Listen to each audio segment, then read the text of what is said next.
Ladies and gentlemen, what's up? It's your boy DJ LeFave, and we have a very special guest on the show tonight. Very, very special, because we are talking to the one and only Beanable. That's right, ladies and gentlemen. Make some noise. Beanable, everybody. Hello.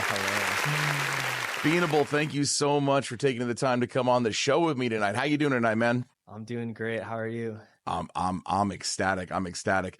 Mostly because I just got done watching one of your videos, and I challenge any viewer out there to go to Beanable on YouTube, watch one of his videos, any of them, literally any of them, and leave without a smile on your face. I dare you. I triple dog dare you, man. That's the goal. We're unmasking Beanable. Are we actually taking the mask off? No, but we are going to dive deep behind the creator, some of his thoughts on his content creation, what his future goals are, what he's doing currently, how he got to where he is. I mean, if you look at the screen right down here below me, 106 demons, bro. What's up with that? I know. I got a lot more grinding to do, you know. I haven't been grinding out the demons as much as I'd like to, but, you know, I'm hoping over the summer when I get some free time, I can grind out some more.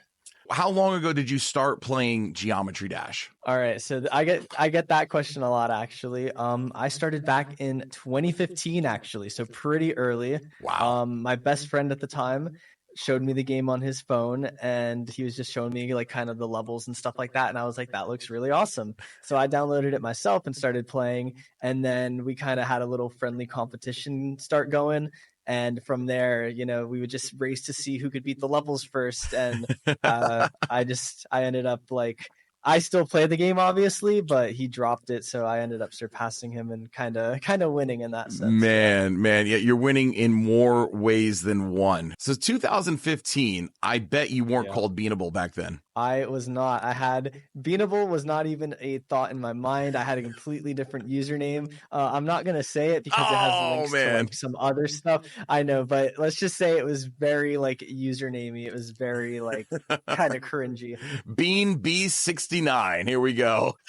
Yeah, no, it was so bad. Oh man. So how did you come up with the name Beanable then? That's a very unique name, and you know, it definitely suits your personality, believe it or not. If I think of a Beanable, I think it's you, bro. So when I was coming up with the name Beanable, I actually, my phone's across the room right now. If you would let me grab it, I could probably find some old usernames that I was considering. I think we'll take the time for that. Definitely go grab your phone for sure. All right. And we're going to take this quick pause while he's getting his phone for you guys to check out youtube.com/@Beanable. The link will be in the description of this video. What are we at right now? This is at 399,000 subscribers. I'm Beanable. Subscribe for funny, quality Geometry Dash content. There you go, ladies and gentlemen. Beautiful. Okay. I'm back with my phone.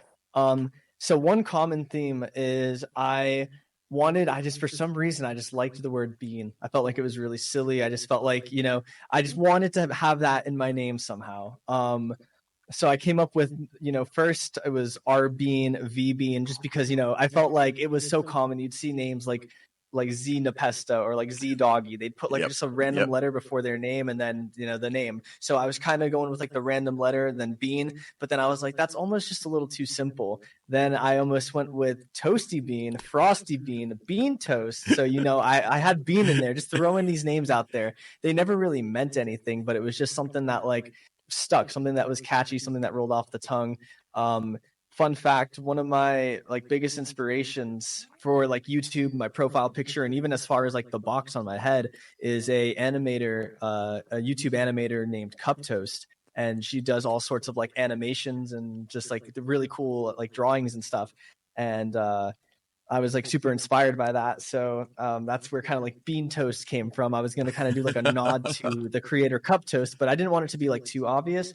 So I just kind of stuck with Bean. And then I was just like, what works? And that's when I came up with Beanable. And I was like, okay, it doesn't really mean anything, but is it catchy? Yeah. And then I thought about like, you know, names like, and I know like some of them have like deeper meanings or like, you know, they have like, there's more to them, but I thought about names like PewDiePie, Markiplier, like they're just kind of like, you know, they're not these insane, like super creative names, but they just stick and they roll off the tongue and they're memorable. Two things on this. One, have you reached out to KaiGuy now that you've you've made it, bro? Have you reached out to Cup Toast? Does Cup Toast know you exist? I've definitely mentioned, like, I've gone on their streams a couple times and like told them like they're an inspiration, that I like the animations and stuff, but I haven't like personally DM'd, just because there's always like, even though like I have, you know, almost 400,000 subscribers, there's still like a part of me that just feels like I'm a small creator and that, like, you know, I shouldn't be reaching out to people, you know. It's like, it's just, I'm just kind of nervous Well, to do you know that, what, I guess, dude? to put myself out there. Dude, yeah, I reached out to you, right? I reached out to you. If we're comparing numbers wise, you know, I was in the Army, and I always thought of all of the leadership, the colonels, the generals. I said, you know what? You could treat them with respect, but don't treat them as in you're in fear of them. They got to put their pants on one leg at a time too every morning, you know? So Yeah. I definitely encourage you and any other creator out there to quote unquote shoot your shot. All right, go ahead and shoot your shot. The second thing that I love about your name, it's all lowercase, bro. It just looks good. It looks so clean, man. Yep. So that's kind of like a little bit of like my own personality. Like, even in my phone, I don't know what it is, but I've just had it to where like I don't have caps locks. I don't really type in caps, and like I just, when I was typing out the username, just something about like the lowercase b, like not having any caps, you know, just straight up lowercase, it just worked better. It just looked better. Yeah, as you can see, I do the exact same thing, man. Lowercase just looks tight. It looks tight. Yeah. It looks like you kind of care, but you kind of don't. I'm living on the edge without the caps lock, bro. That's what I'm saying, you know, chilled, laid back vibe. And again, if you guys are watching this and you are wanting to do something on YouTube or anything in the creative realm, one of the first things you got to do is come up with a unique name, because you want to be the only one. Am I right, man? Yeah, no, like I think that was another thing, is like I was like, I'd come up with some usernames and I'm like, oh, that sounds so cool. And then, you know, I'd always run it through like the Google search engine, and, you know, it always be, you know, just buried underneath so much stuff. But I want to say with Beanable, the only other thing that ever came up was like some coffee thing on Facebook, some like low key like coffee company. But that, besides that, you know, you look up Beanable on Google and, you know, it even auto completes like Beanable face reveal, Beanable world's hardest jump. Like it starts to, you know, it knows that I'm the only Beanable. Beanable, would you rather? Here we go. Yeah, yeah, exactly. You do definitely have to get a coffee sponsor, though. All right, you definitely have to get a coffee sponsorship. Yeah. It's gotta happen. It's too set up perfectly for you. But I do know, when I watch your live streams, you have these amazingly funny little cuts and edits, like the Beanie Weenies. Let's talk about the Beanie Weenies real quick. Hold on. Let's show a clip of those Beanie Weenies here real quick. All right, hold on, guys. Here you go. This video is sponsored by Beanie Weenies. Whee! Is your Beanie Weenie just a little too creamy? Don't worry. We can make sure that the moisture's no more. We can dry it out till the cows come home. So when it's rubbing along on the sidewalk and you're having a long, busy day. Oh man, I crack up every single time I see that on your stream. Let's go with the inspiration behind that, bro. What is it? Okay, so I just, you know, growing up watching, so there's like, I'm gonna name drop another creator that I absolutely love. His name is Brad Taste in Music. He's a music review channel, and he also does very similar things where in the middle of his live streams, based off like certain things that happen in the chat, he'll just have little cutaways where, like, you know, it's just an ongoing thing for the chat. Sometimes they'll spam certain emotes, you know, it's just like his sort of thing. And also growing up, like shows like Family Guy, where, you know, just every now and then they'll just say, hey, they'll insert random thing and then it boom, cut away. And it's just like something about the comedic value has stuck with me. And I like to make my streams function in a way where it's not just like, okay, just one thing, you know, 100 like all the way throughout. I like to add like some variety in them and just have like little silly moments, so that way people don't know. So like, smart. You know, sometimes I'll have Moist Critical, you know, I'll have like an AI Moist Critical voice join and say some random stuff. And other times I'll have like Mr. Beast, he'll take over the stream, just like random things to kind of keep people on their toes. And for the Beanie Weenies ad, you know, just being Beanable, you know, having the nickname Beanie Weenie, I was just like, okay, what if I make like just this super like strange ad? Because I've gotten so many like ads on either like YouTube or Instagram, and it's just like, what am I looking at? So I'm like, what if I just emulate that and have like some weird ad start playing and then cut it off? And I'm like, yo, you know, what the heck was that? Like, it's so perfect, man, because it definitely breaks it up, and again adds another smile to your face, man. Let's dive into your YouTube channel here real quick. So if I dive dive into your YouTube channel, right? And I'm going to click on this. We're just going to see the date that this was created. You joined this channel in March 14th, 2022. That is correct. So did you hit the ground running? Because you got over 1,000 videos. Were you that hard driven? I'm just going to start pushing out content and maybe something's going to click, or did it something just went viral for you? How did you start? Okay, so it's so funny because like you mentioned that I started back in 2022, and every time that like I think about that, it's wild because like it feels like just yesterday, but I forget just how long ago I started this, but I can still like remember exactly like where I started, how I felt when I was starting, and like everything. I even I'm a big like goal setter, and I even have it as far back, in my milestones. I have in my notes app in my phone, I have milestones all the way from my first subscriber to 399,500 subscribers. Like every time I hit a milestone, I put the date that I hit that milestone. That is so smart, thoughtful, and cool, man. Like, I wish I did that. That is so cool. I don't want you to have to go pull out your journal now, but I know you were approaching 100K around August of last year, right? So that's about a year and a half, and you're already getting the plaque. You're already getting the plaque. Yeah. So what happened? How did you do it? What was your strategy behind that? Okay, so I started my channel back in March 14th, but it's funny because I actually didn't start posting for a little bit. I got my first subscriber on April 9th, and then from there I got 10 subscribers April 9th, and then from there just 100 April 25th. Who was your first subscriber? Shout them out. Who was your first? I wish I could tell you. I have no idea. I just went to sleep one night and I checked my analytics and it's like 10 subscribers. And I'm like, okay, I have no idea. I'm sure if I went back, I could dig it up, but I have no idea. That's crazy, man. As far as 100K. So again, there was pretty steady growth. I saw a big surge, and one common theme that I've noticed, I don't know if it's just my channel or if it's channels in particular, but I noticed the biggest growth in my channel come around the end of August, beginning of September-ish, and last up until about January, because the same thing happened the year before. I was growing pretty steadily, but then literally September 1st, I was at 18K. And by January 1st, I had 56K. Wow. And so for this year, it was just kind of like an amplified thing. That was my first year doing it.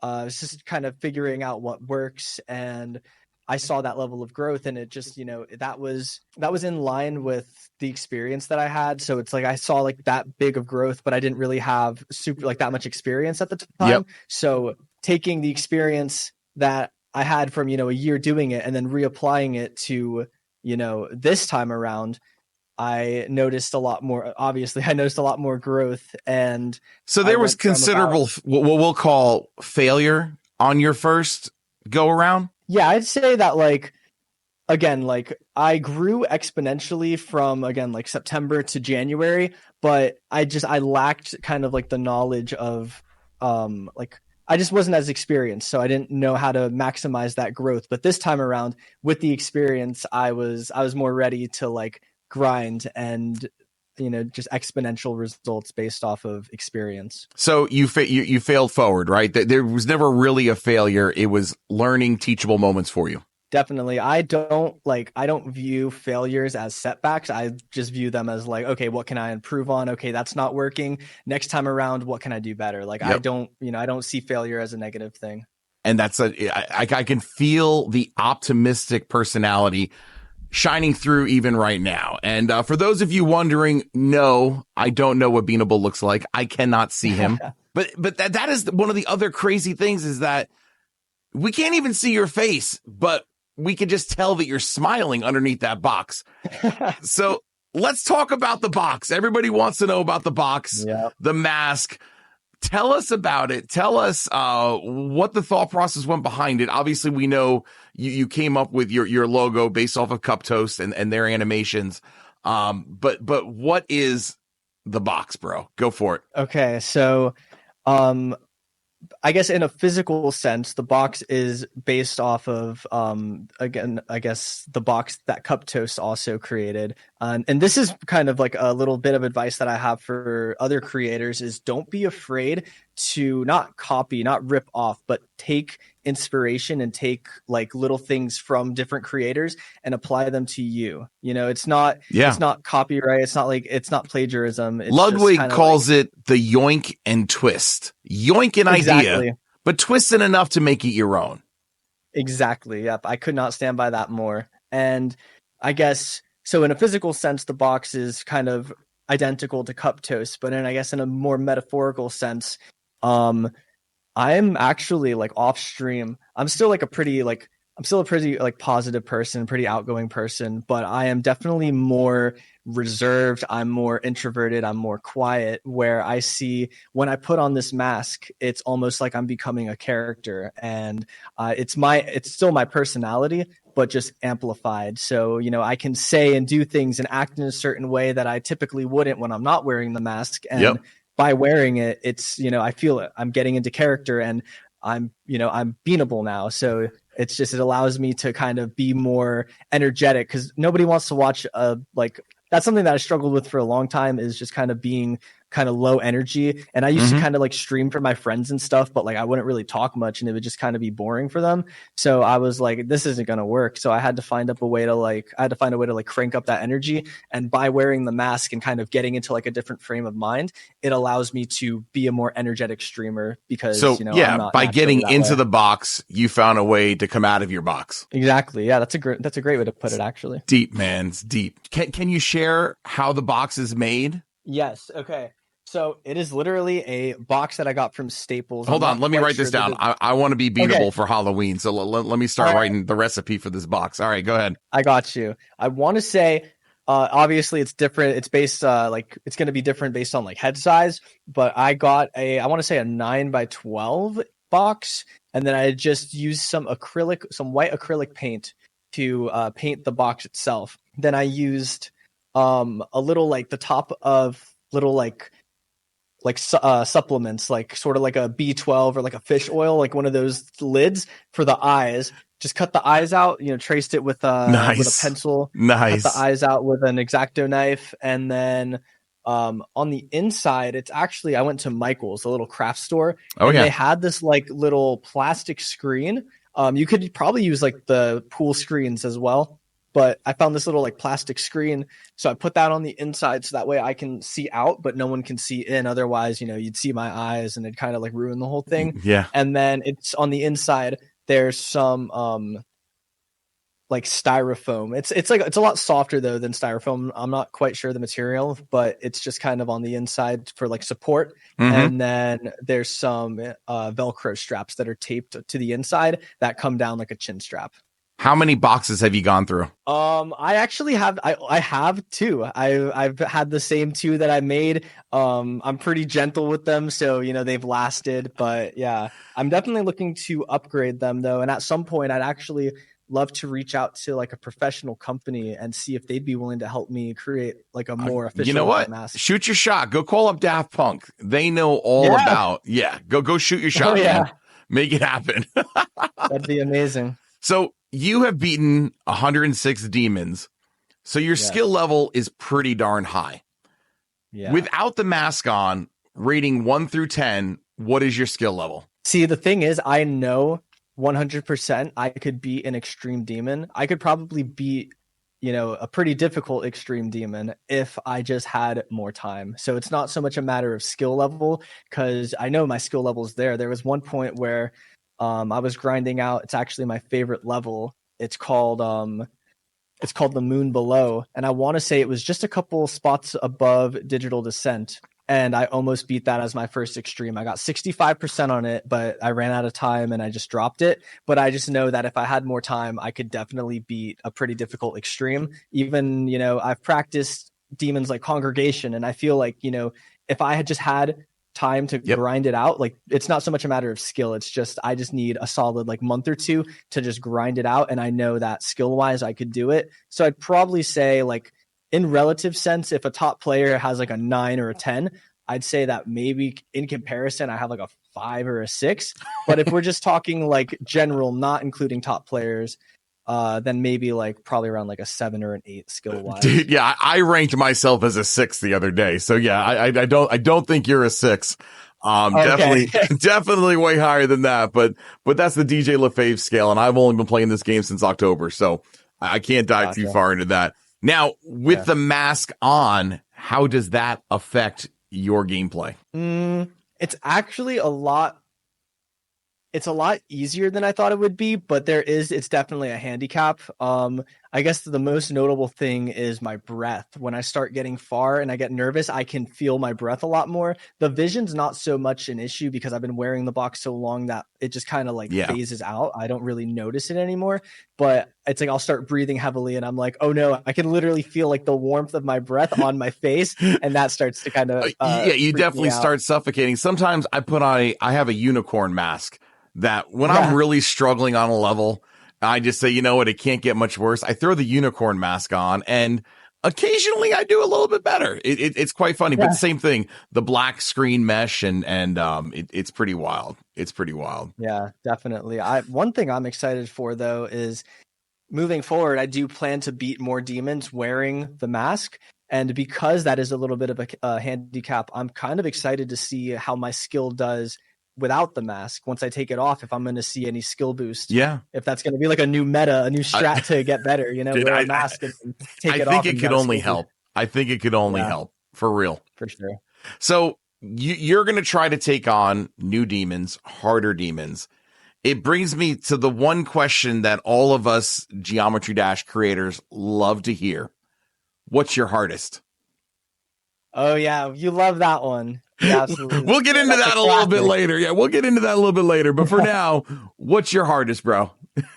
My hardest is thanatophobia. It should be, I'm still going to argue this, it should be an extreme demon. Most people that I talk to agree, but, you know, for whatever reason, it's insane. I'm a little salty about it. It could have been my first extreme, but, you know, it's cool. It's cool.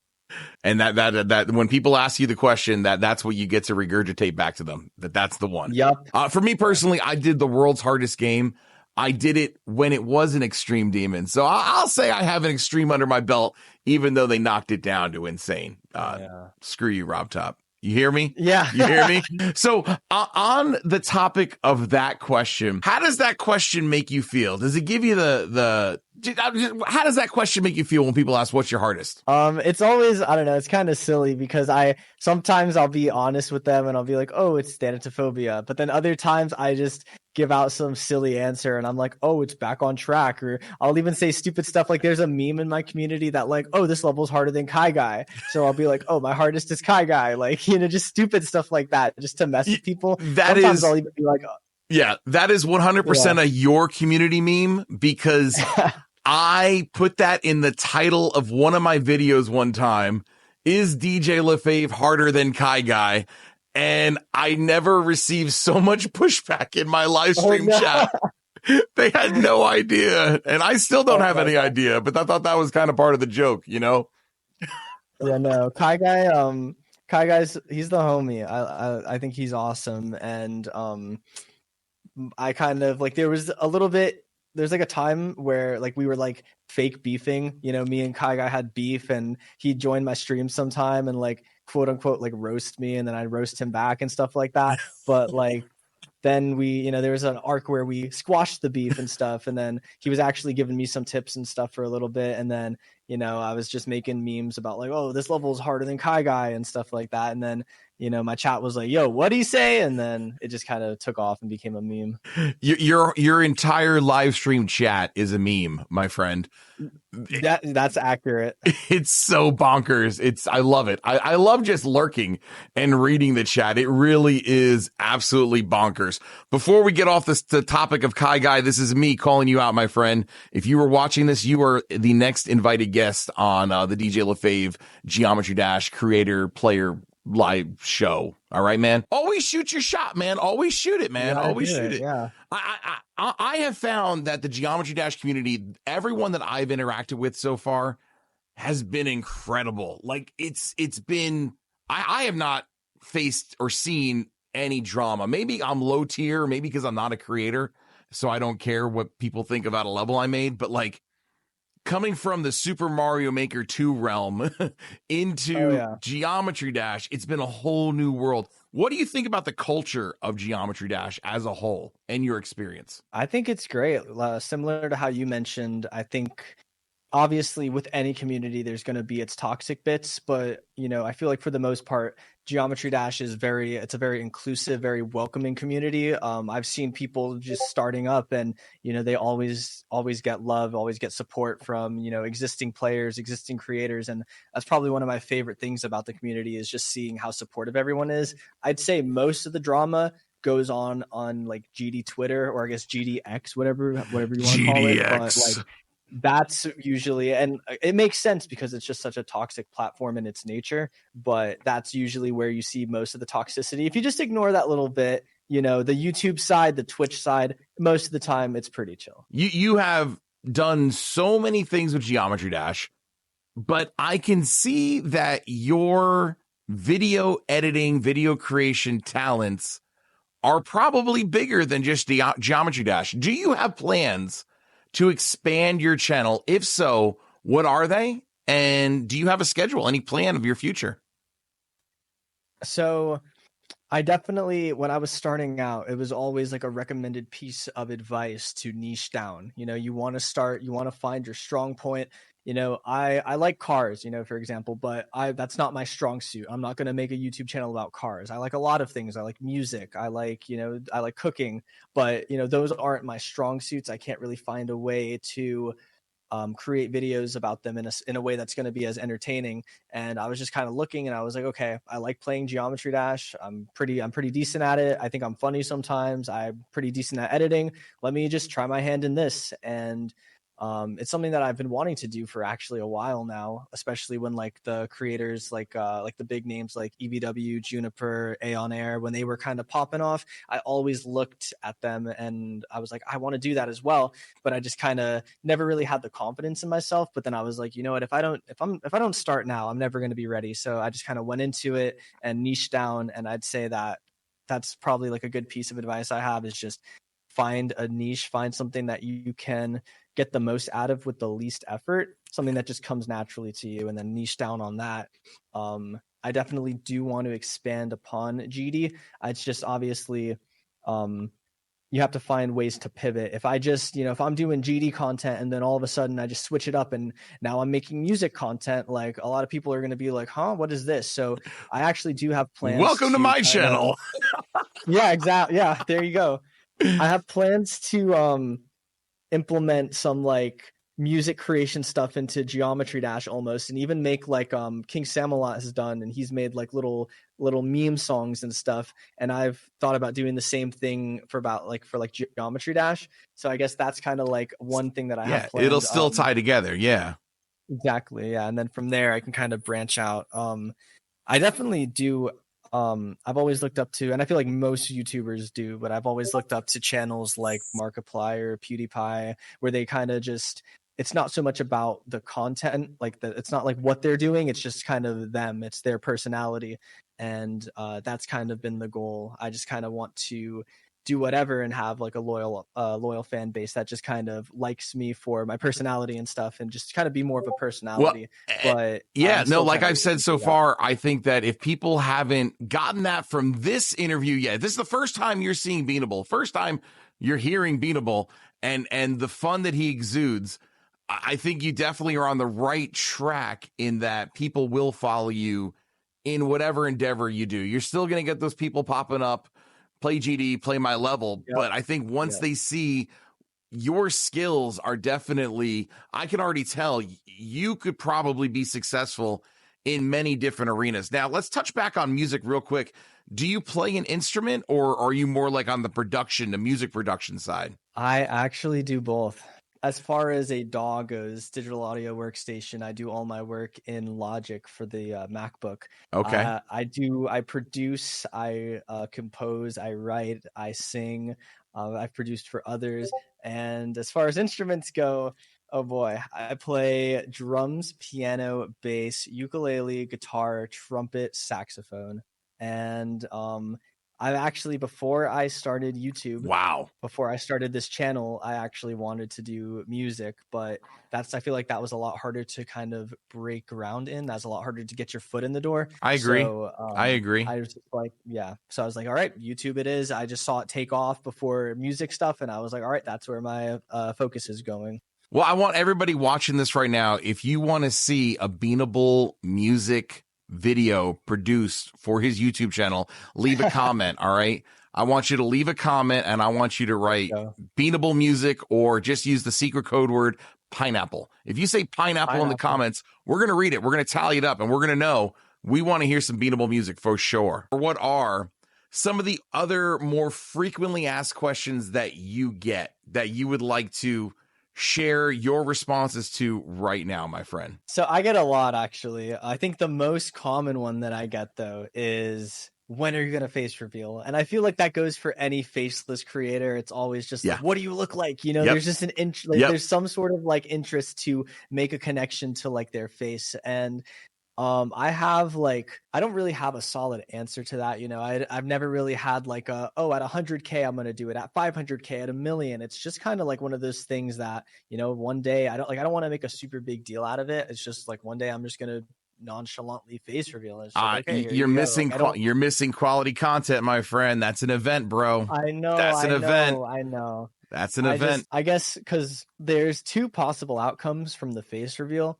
It's either like, oh my God, like finally we have a face, we have someone we can connect with more. Or, you know, again, since I've kind of built up my channel as this logo, as this brand, there's a chance that it loses the branding a little bit because, you know, underneath the mask, like if I'm being so for real, I just look like any other white dude, you know, like I'm just chilling. So it's like, I don't have a very like distinguished face where people are going to be like, oh yeah, that's him, you know? So it's like, it could either be the best thing I do, or it could hurt my career. You know what would be crazy is if you started a separate music channel, no mask, and see if people would even put the 2 and 2 together. That would be crazy. It's so funny that you mentioned that, because like now I probably can't because people are going to be looking. But like I've put that idea out there. Like, what if I just hid in plain sight? Like, what if I just like released other random Geometry Dash videos where I show my face in like a different account, but I like change up my background so they can't see it's me,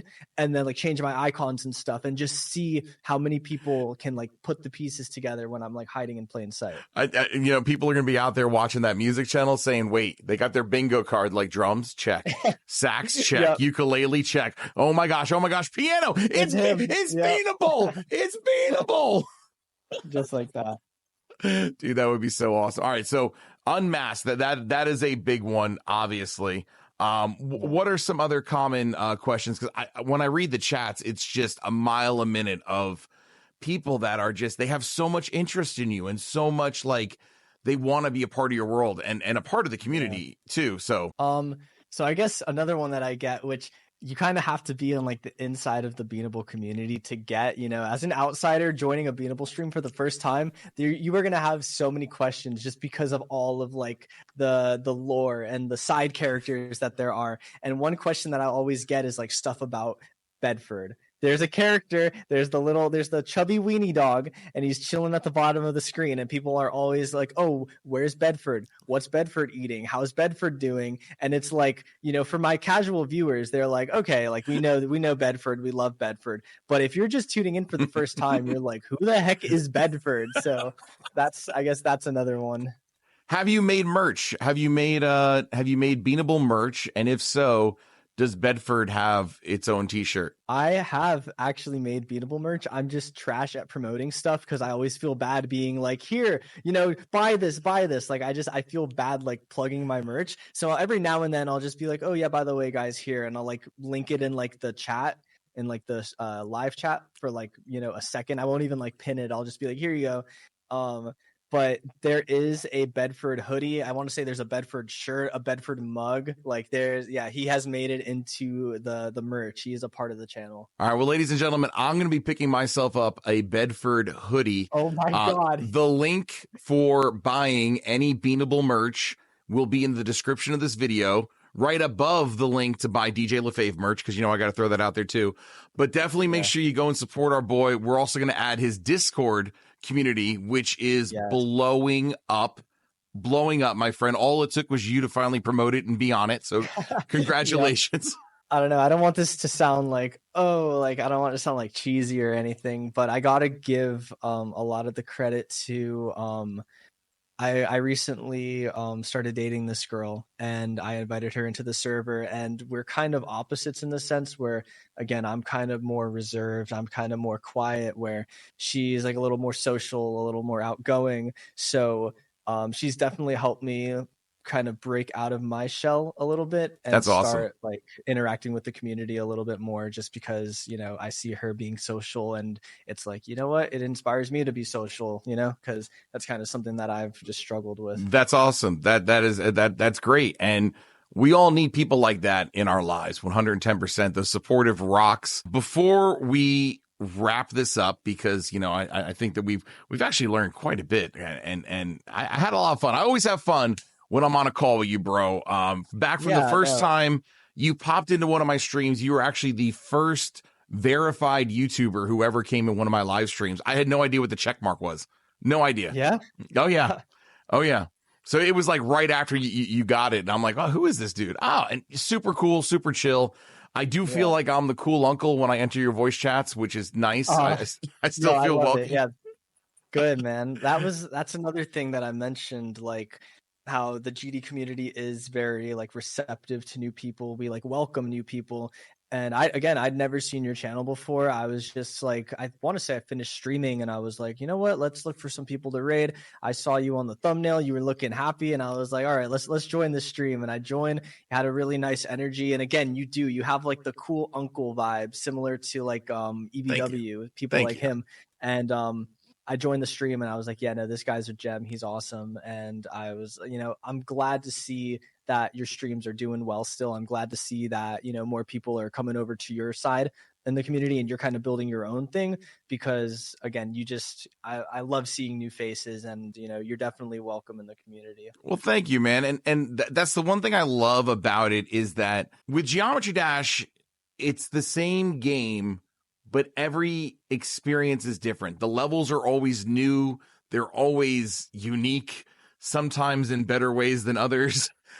Yeah, they're really unique. But then also the creators who are playing these levels and playing these games and streaming them, and the way that they deliver them, you've got raucous people. You've got no cam, no talking. I'm just going to show you how incredible I am at this level, and it's amazing. And you're going to find something for everybody. I think that I can say this with almost full 100% conviction, that if any of you watching this go over to Beanable and watch his stream, you're going to have a great time. You're going to be hooked. Just trust me. If you haven't seen him yet, go check it out. It's amazing. Thank you so much, Beanable, for being on the show. I can't wait to see your next live streams and whatever other future content you got going on. Perfect. Thank you. Thank you for having me. It was awesome. And this is Beanable walking off the set. Bye, Beanable. Bye, guys. Bye.